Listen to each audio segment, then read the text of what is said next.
Olá pessoal, vamos para mais um vídeo. Aproveitando que eu estou uma folguinha aqui nos afazeres, hoje eu vou citar aqui uma obra, duas obras, quer dizer, e talvez mais umas bíblias. Eu vou pegar essa leitura, esse livro é a Carta de Tiago, publicado pela Loyola, Edições Loyola. O autor é François Vogel. A série é Bíblica Loyola 7. É uma edição antiga essa. Tá com a capa antiga. Eu acho que eles não relançaram ainda. Eles estão relançando tudo com capa nova, né? Colorida, bonita. Eu vou pegar nessa obra aqui na página 76. Ele pega um gancho na palavra mundo, né? Ele fala assim: o termo mundo aparece 4 vezes na epístola e designa toda vez o espaço habitado, dominado pelos poderes de destruição. Veja Tiago 2,5. Vou abrir aqui no computador. Tiago 2,5. Tiago 2,5 diz o seguinte, né? Ouvi, meus amados irmãos. Ouve, né?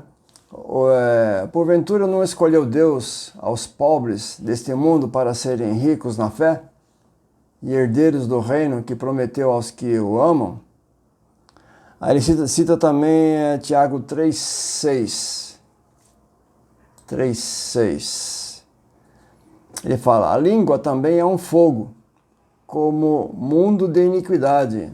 A língua está posta entre os nossos membros e contamina todo o corpo, e inflama o curso da natureza, e é inflamada pelo inferno.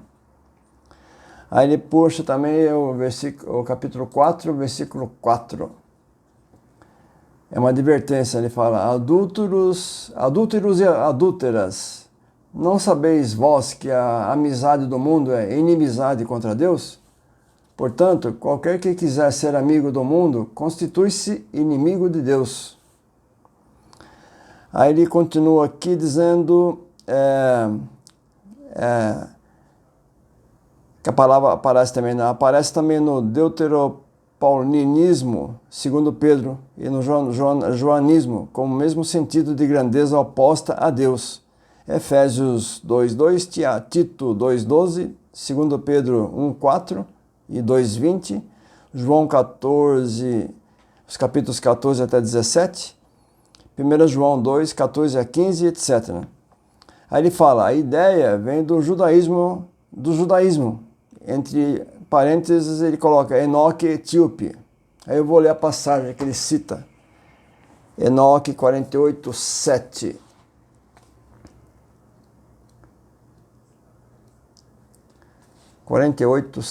Livro de Enoque.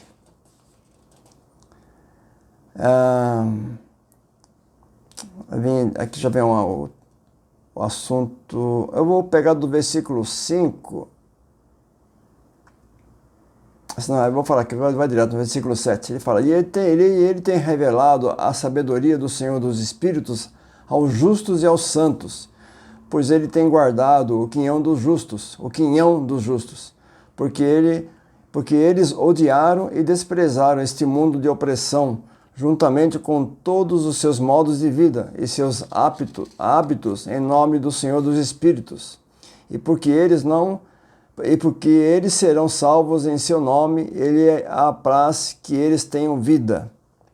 Aí ele cita também Enoque 108, 8. Último capítulo do livro. 108, 8. Aqui é mais no assunto mesmo. Ele fala: aqueles que amam a Deus não amaram ouro e prata, tampouco todas as coisas boas do mundo, mas entregaram seus corpos ao sofrimento. Tiago bate forte, né, nas riquezas, né? E aí ele cita também um outro livro de epígrafo. Eu acho que já basta aqui para falando de Enoque. Na página 143 também,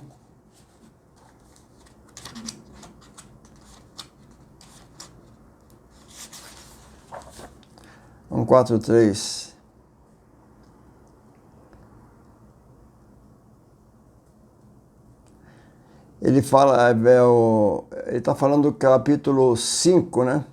No verso 6, e ele diz: os pobres se encontram sem defesa, porque são os ricos que têm assento nos tribunais, ou porque eles corrompem os juízes. Vemo-nos nos temas veterotestamentários que identificam os justos e os pobres. Ele fala, conferir em Amós 2:6, 5:12, 8:4-8, etc. E que reivindicam que justiça lhes seja feita contra as acusações fabricadas e os julgamentos de que são vítimas. Isaías 3:14, Amós 2:6, também 5:12, Salmos 9:19, Salmos 9:29-31. A Septuaginta é Salmos 36:14, 32-35. Aí ele cita também Enoque 96:5. 96:5.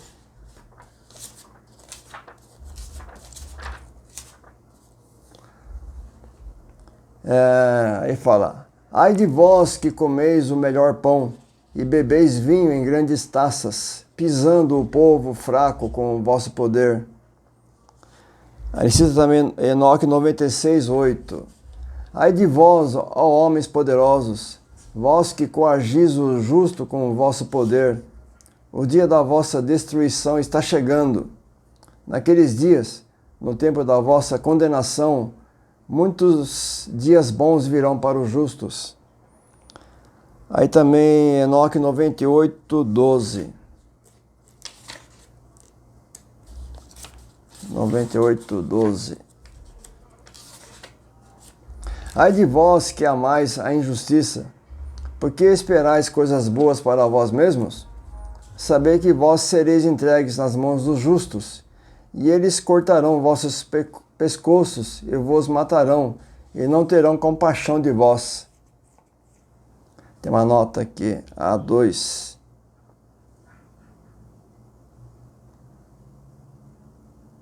É técnico, não vale a pena. Também ele cita Enoque 99:15. Ai de vós que vos engajais na opressão e ajudais a injustiça. Isso é muito grave. Matando o seu próximo até o dia do grande julgamento, porque ele derrubará a vossa glória. Enoque 103:15 também.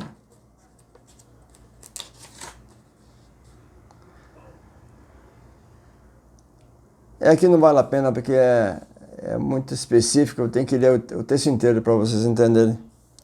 Então eu li essas passagens só para ver a ligação, o chamamento que ele fez no texto de Enoque. Tem mais citações, mas não valeria a pena citar agora. Eu vou citar agora essa obra, Literatura Judaica Intertestamentária, publicada pela editora Ave Maria. Ela faz parte da coleção Introdução ao Estudo da Bíblia, volume 9.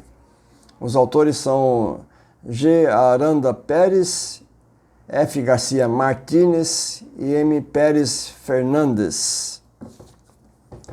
Aqui eu citei umas passagens, separei, quer dizer, na página 124 e vai até 125. Tudo isso é para ir deixando claro a importância de Enoque, né? Eu sei que eu decepciono muitas pessoas, porque a internet está assim bombardeada de vídeos, né, bombásticos, né, sobre o livro de Enoque, falando tanta, eu ia falar até uma palavra baixa, tanta invenção sobre o livro de Enoque, que a minha intenção, na verdade, é só desmistificar tudo que se tem por aí, né? Pena que o meu canal não tem tanto alcance, né? Mas é daqui para frente que as pessoas entenderiam a importância do livro de Enoque, né? E poderiam ler outras literaturas. Só que, infelizmente, por enquanto, é só estrangeira. Uma pena. Mas está chegando muita coisa por aí. Estou sabendo que vai ser muita coisa boa. Daqui para 5 anos, se Jesus não vier até lá, vai ter muita coisa interessante, muita coisa boa mesmo. Está tudo engatilhado. São informações que eu tenho recebido aí. Então, na página 124, ele fala assim, né? Uma das primeiras figuras bíblicas em torno da qual cresceram várias composições literárias em que se desenvolviam os escassos elementos oferecidos pelo texto bíblico foi a figura de Enoque. Uma vez que Enoque tinha sido elevado ao céu, sua pessoa foi logo transformada em veículo de revelações celestes, e a ele se atribuem diversas composições de tipo apocalíptico. Várias dessas obras, originalmente criações diferentes, foram posteriormente agrupadas em uma grande coleção de escritos enoquianos. A autoridade dessa coleção foi muito grande. Jubileus utiliza-se dela e encontramos-la citada, inclusive no Novo Testamento. Judas, versículos 14 a 16. Traduzida para o grego e para outros idiomas, como o siríaco, o latim e o copta, nos quais foram conservados alguns fragmentos, a coleção era conhecida sobretudo graças ao fato de que a igreja etíope tinha considerado como livro bíblico, livrando-a assim do esquecimento total. Essa tradução etíope, que reúne 5 das obras atribuídas a Enoque, é conhecida como o primeiro Enoque, o Enoque etíope.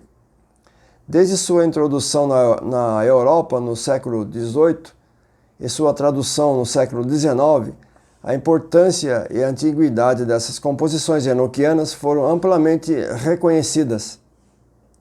Porém, o valor real só pôde ser apreciado graças ao descobrimento de numerosas cópias do original, escrito em aramaico, encontradas na Gruta 4, em Qumran. Aqui vocês viram que eu li propositalmente por causa ele fala da citação em Judas. Aqui esse livro aqui tem muita citação. Esse é um livro ótimo. Vou na página 126.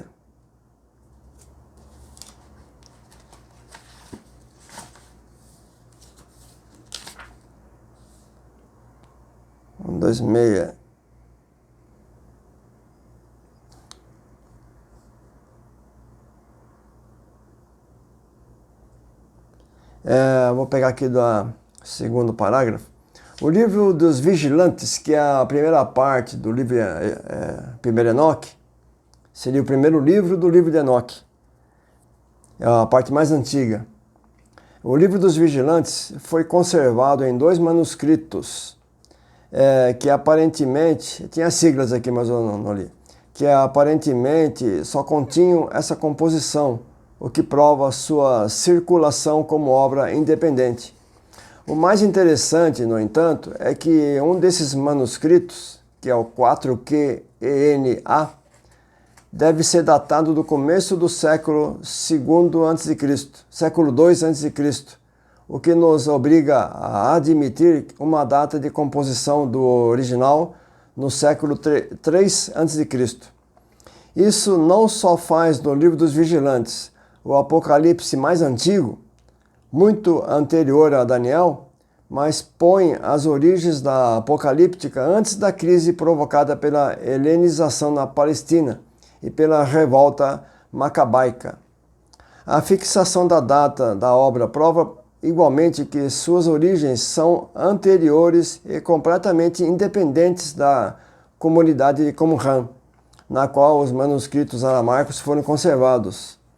Esses manuscritos provam, além disso, que a obra, tal e qual existia no século II a.C., incluía todos os elementos redacionais que compõem a obra que conhecemos em etíope. A introdução formada pelos capítulos 1 a 5, as duas versões do mito da queda dos anjos, os diferentes enfoques teológicos que se percebem na composição final. Seja qual for a sua pré-história, todos esses elementos encontravam-se incorporados na redação aramaica que circulava como obra independente. Eu acho que esse aqui já é suficiente. Só para vocês verem a importância, né? E como a descoberta dos fragmentos de Qumran, como revolucionou toda essa pesquisa, né? É uma pena que no Brasil ainda não tivemos obras poderosas, né? É que eu falei, por exemplo, essa obra aqui, ela é uma das, né? É uma das que traz muita coisa sobre a literatura judaica. É uma obra que muitas pessoas, por causa das vezes, por preconceito, né? Da editora Ave Maria, mas é uma obra fenomenal. Esse tá eu acho que eu li de relance. É aqui, é mais uma obra que eu ia citar. Pegar um gancho. Estava esquecendo. Eu já mostrei essa obra em outro vídeo, publicada pela CPAD, Casa Publicadora das Assembleias de Deus. É uma ótima obra, muito grande, publicada, os autores Edwin M. Yamauchi e Marvin R. Wilson.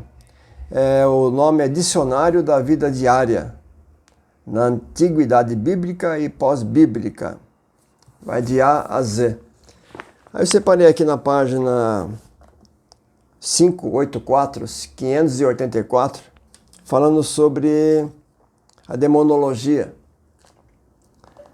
Aí ele fala assim, né, que o texto mais importante para o desenvolvimento da demonologia no período intertestamentário é o livro de 1 Enoque.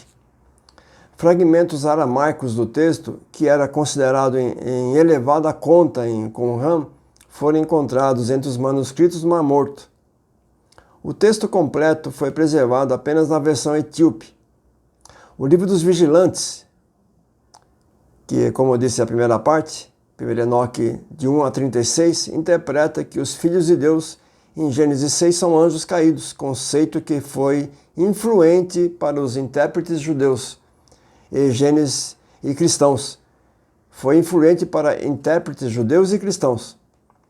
Segundo 1 Enoque 6.2, diz o seguinte: e quando os anjos, os filhos dos céus, viram-nas, as mulheres, né, enamoraram-se delas, dizendo uns para os outros: vinde, selecionemos para nós mesmos esposas da progênie dos homens, e geremos filhos.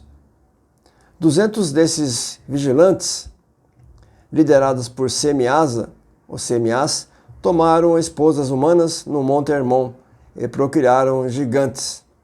Na verdade, eles desceram do Monte Hermon, né? E procriaram gigantes. Transmitiram para os seres humanos o conhecimento da astrologia, da magia, e causaram a violência e a destruição que levaram ao grande dilúvio. Arcanjos foram enviados para aprisionar os vigilantes debaixo da terra, a fim de aguardar o julgamento. Aqui uma frase interessante. Os fantasmas dos gigantes mortos tornaram-se espíritos malignos. 1 Enoque 15.8, 16.1. Vou ler essa parte aqui. Sempre confundo. É que eu deixei.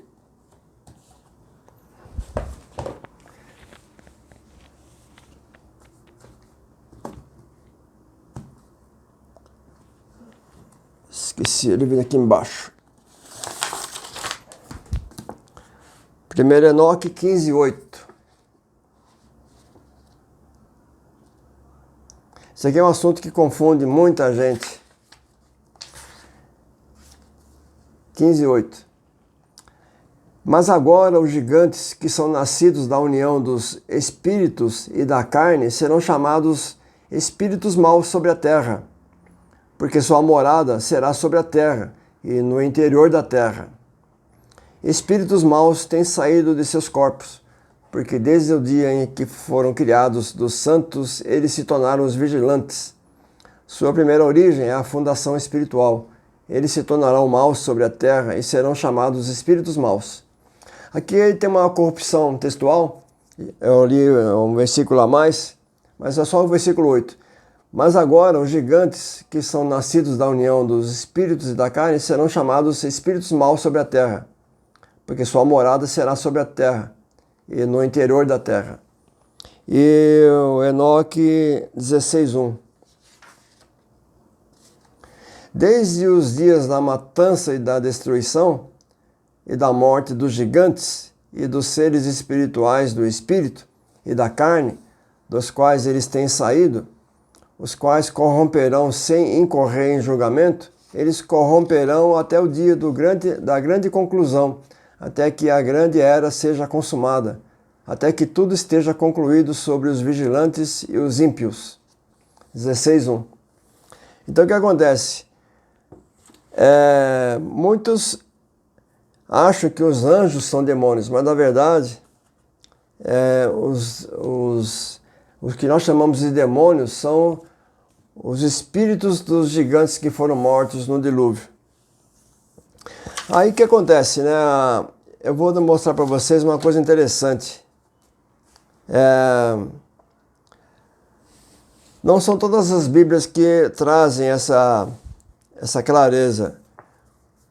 Quem conhece hebraico, vou citar só 5 versículos, mas tem mais.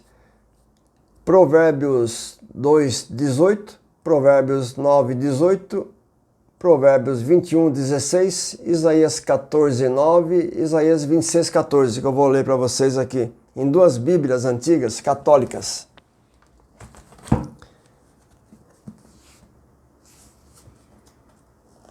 Antes de mais nada, eu vou mostrar uma Bíblia italiana, da tradução Diodati, uma Bíblia muito importante. Essa aqui era importada pela Sociedade Trinitariana do Brasil, Trinitariana. Então vou mostrar para vocês aqui na Provérbios 2:18.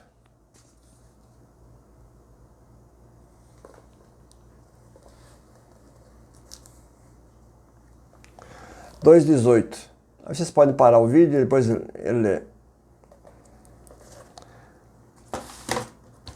Provérbios 2:18. Depois 9:18 e 21:16, né? É isso mesmo. 9:18.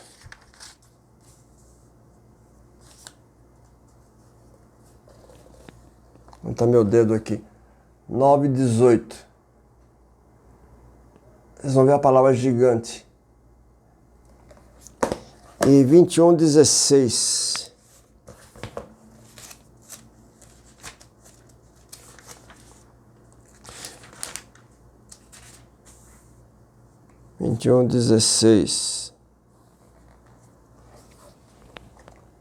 Aqui, 21:16.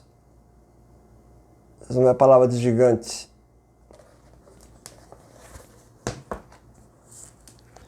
E agora em Isaías, né? Tirei os marcadores aqui, marquei bobeira. 14:9 de Isaías.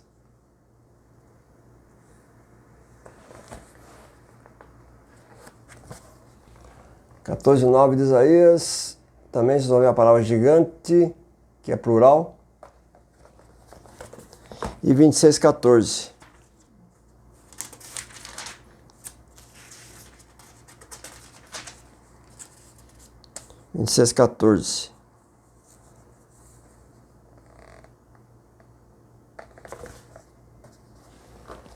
Aqui, 26:14.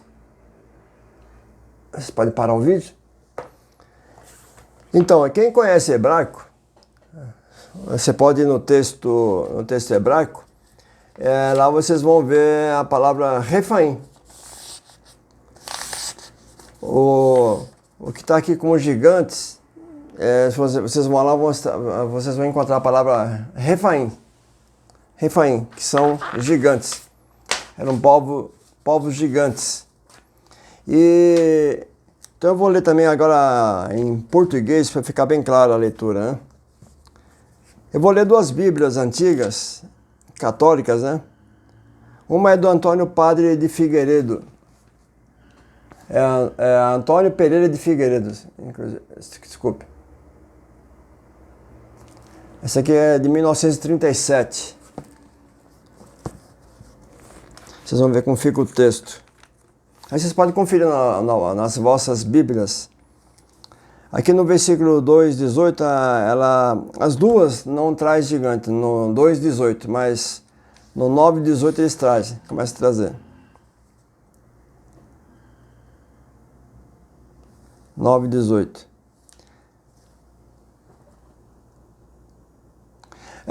Tem que ser o 17 para entender o texto. As águas furtivas são mais doces e o pão tomado às escondidas é mais gostoso. Aí vem o versículo 18. Mas ele ignorou que os gigantes estão com ela. No caso, acho que a mulher adúltera, né? E que os seus convidados se acham nas profundezas do inferno. Aí vocês podem ler nas Bíblias de vocês. No versículo, no capítulo 21:16. O homem que se extraviar do caminho da doutrina terá por morada a Assembleia dos Gigantes. Então, onde vocês leem aqui gigantes, leia-se Refaim.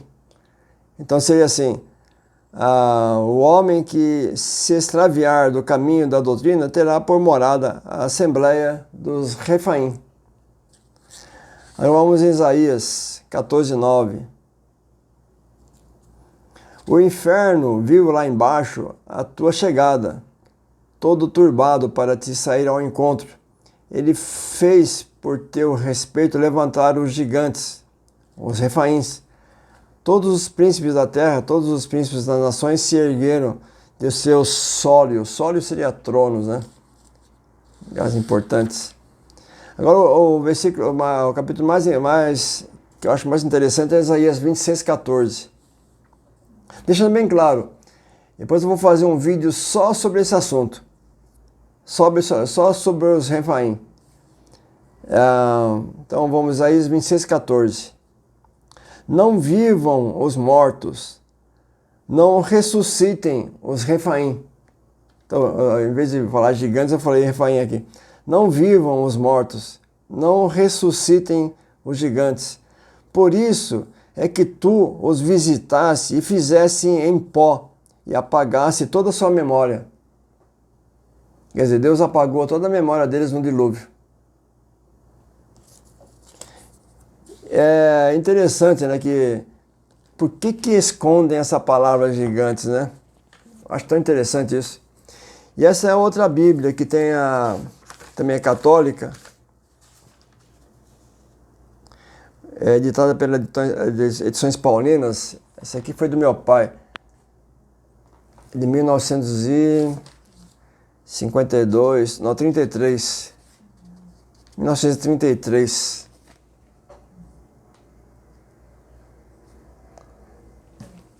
É a mesma coisa aqui. O texto é parecido, não é idêntico, mas é parecido. Então, eu vou deixar, não vou ler. Vou ler Isaías 26:14. Isaías 26:14, como é que ele deixou aqui?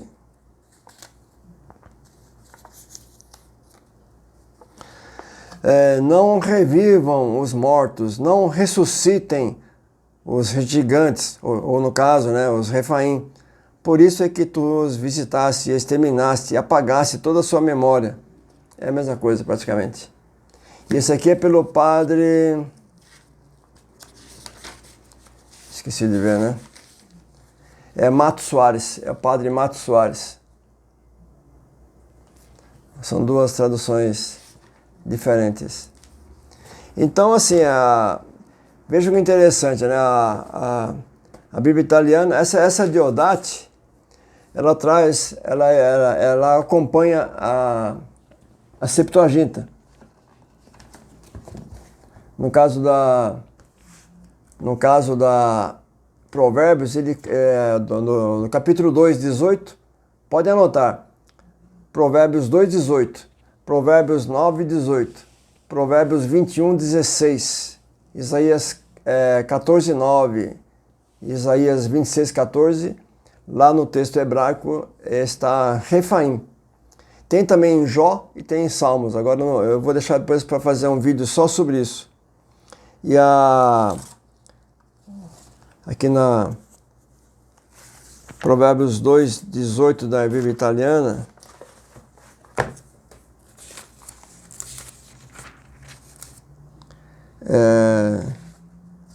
está dizendo assim, né? Porque a sua casa aponta para a morte e os seus caminhos para os gigantes. E o 9, 18.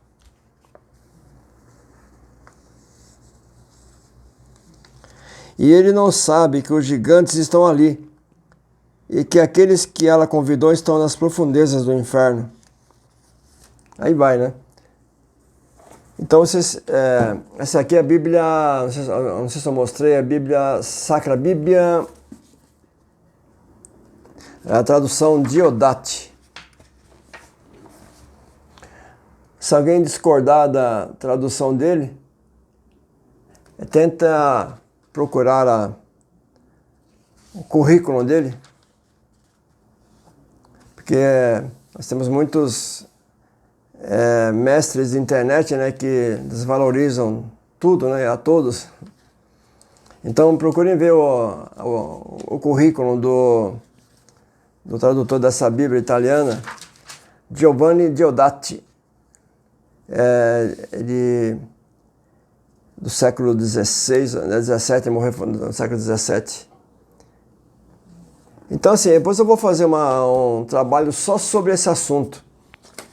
Inclusive tem um livro aqui que ele trata ele também aborda esse assunto, foi um autor muito especialista nessa área.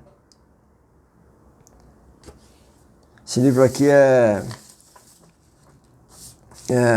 Das Leben nach dem Tode, a vida após a morte, né? É de acordo com as ideias do antigo Israel e do judaísmo, né? Incluindo a crença popular até na era de Cristo. Essa obra aqui é de 1892. Está aqui embaixo. Friedrich Schwally. E ele, aqui na página 64, né? Deixa eu guardar aqui.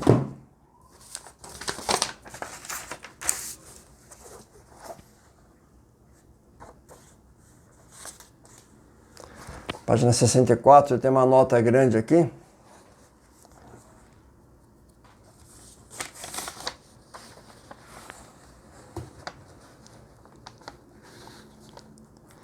Ele fala assim, né?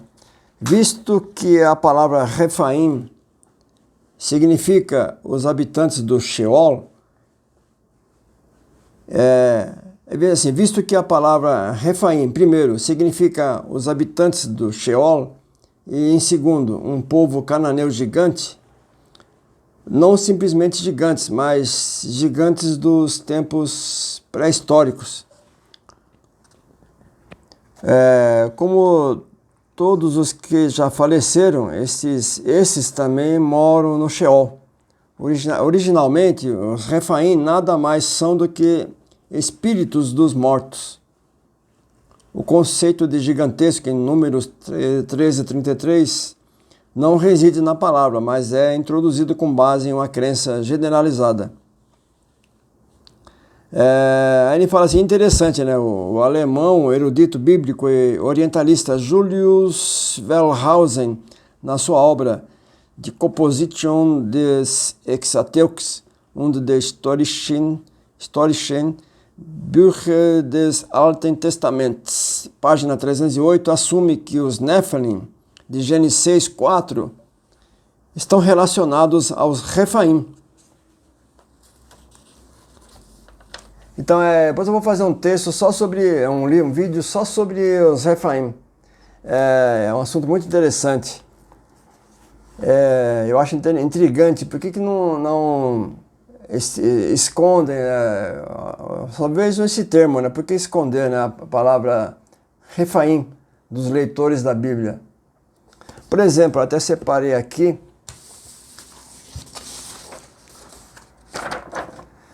essa obra aqui, ela é recente, é volume 1, editora Cultura Cristã, né? Provérbios, volume 1.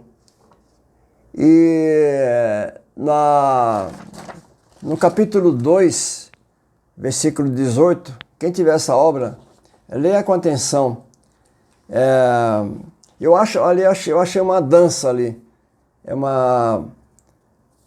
Entre o termo Refaim, eu achei que foi uma dança ali, para fugir do verdadeiro significado, que são gigantes na verdade, né? Então vocês vão ver que essa obra da Sociedade Bíblica, por exemplo, o livro de Provérbios, traduzido interlinearmente, quando fala Refaim, eles traduzem por espectros. O que vem a ser espectros, né? Fantasmas. E nessa obra também da SBB, a Sociedade Bíblica Brasileira, também eles traduzem, claro, é a mesma editora, eles traduzem também por espectros, os Refaim.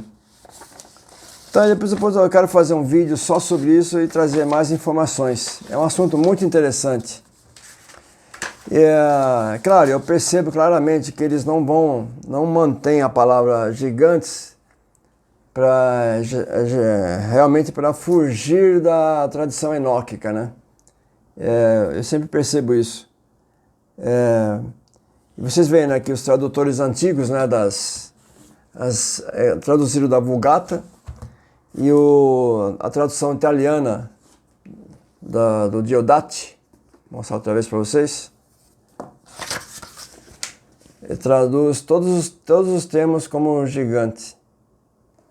O Diodati, só no Isaías 14:9 que ele não coloca a palavra gigantes. Mas Isaías 26:14 ele coloca gigantes. E nas Bíblias católicas que eu mostrei para vocês, só em Provérbios 2:18 que eles não colocam gigantes. Mas em todo o resto colocam gigantes, são fiéis.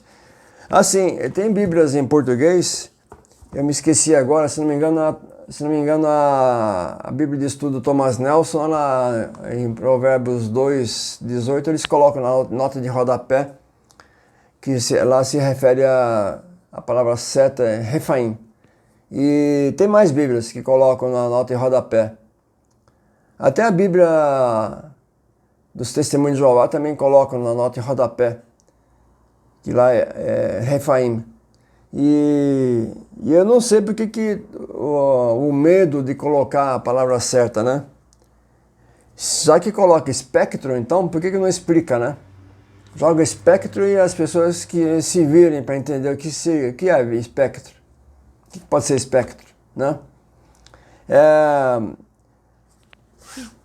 Uma coisa que eu achei interessante, né? Quem assistiu o filme Ghost, que foi tão famoso, né? Fez tanto sucesso. Ali o diretor ele fez uma mistura, mas fez uma lambança, né? Ele misturou tradição judaico-cristã com espiritismo, fez uma lambança. Mas uma coisa interessante é que quando assim, eu ia falar, foi até bom tocar nesse assunto. Muitas traduções, ao invés de espectro, como fez essas traduções da Sociedade Bíblica Brasileira, que está espectro, eles colocam sombras. Então eu ia colocar os burros na frente da carroça. Quem assistiu aquele filme Ghost, via quando a pessoa que era má, quando ela acordava no além, ela vinham assim, seres parecendo sombra e levava elas para baixo. Então, na verdade, quando esses textos estão falando dos gigantes, Provérbios 2, 18, 9, 18, 21, 16, estão falando desses seres, os Refaim, que eles habitam naqueles lugares, né? Eles estão presos nessa região. Então, por isso que o diretor do filme, logicamente, ele pegou dessa tradição. E eu ia falar outra coisa, agora esqueci. Mas quem assistiu vai se lembrar dessa cena. As pessoas que morriam em paz, saíam uma luz, né, do corpo e tal.